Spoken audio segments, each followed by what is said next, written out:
ZipBy is the only mobile payment app that enables parkers to conveniently pay for both on-street and off-street parking in one simple-to-use app.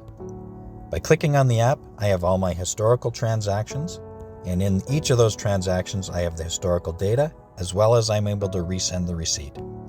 In the lower pane, I'm able to pre-book parking sessions. I'm able to find other locations that offer ZipBy as a payment option.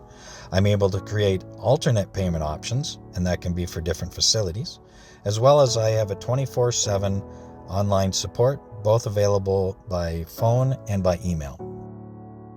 I'm going to select digital parking meter. I can see that I'm located at this lot, but it brings me to a map that I can also see where other parking locations offer the ZipBy as a payment option. I'm going to select this particular lot. I can select which vehicle in a drop-down, or I can add a vehicle.